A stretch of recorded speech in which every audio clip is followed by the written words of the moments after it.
اس کے بعد معاویہ نے عبد الرحمن ابن ابی بکر اور عبداللہ ابن زبیر کو بلا کر گفتگو کی اور ہر چند چاہا کہ وہ دام فریب میں آ جائیں، مگر انہوں نے بھی وہ ترشروئی سے جواب دیے کہ امیر شام کی آنکھیں کھلی کی کھلی ہی رہ گئیں۔ بہتیرا ڈرایا دھمکایا، بہتیری تدبیریں کی، مگر ان پر ذرا بھی اثر نہ ہوا۔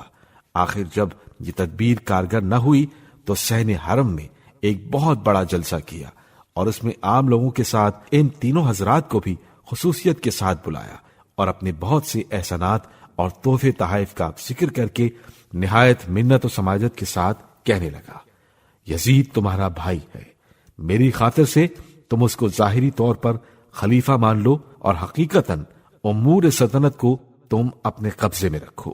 امیر معاویہ کی یہ آخری کوشش تھی کہ ہر طرف سے مجبور ہو کر یہ کہنے پر اتر آیا کہ یزید کو ظاہری خلیفہ ہی مان لو۔ حقیقت یہ ہے کہ غرض نے اس کو باولا بنا رکھا تھا۔ اس کی یہ بات سن کر اور سب تو چپ رہے، لیکن عبداللہ ابن زبیر نے، جو حضرت ابو بکر کے نواسے اور ام المومنین عائشہ کے پیارے بھانجے تھے، اس کے جواب میں کہا، اے معاویہ، تجھ کو 3 کاموں میں سے ایک کام کرنا چاہیے۔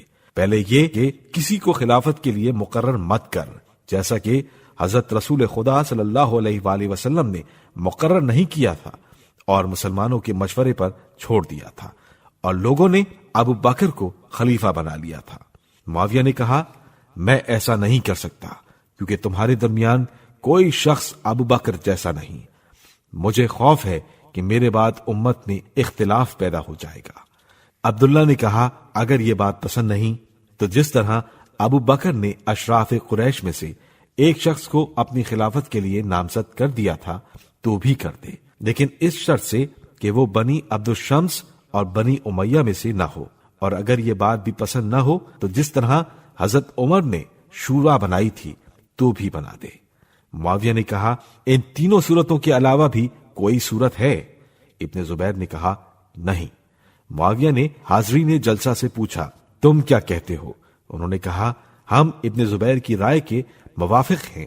معاویہ نے کہا، میں سمجھتا ہوں کہ اہل شام اس بارے میں تمہاری موافقت نہیں کریں گے، دیکھیے انجام کیا ہوتا ہے۔ اس بیان سے معلوم ہوا کہ معاویہ گزشتہ خلفاء کی سیرت پر بھی عمل پیرا نہ تھا، ورنہ ان میں سے کسی ایک بات کو ضرور مان لیتا۔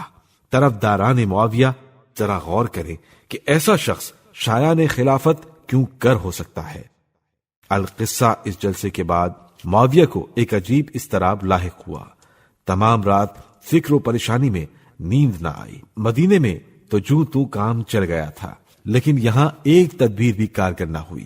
جب ہر طرف سے مایوس ہو گیا تو پھر وہی حسب عادت چال سوچی۔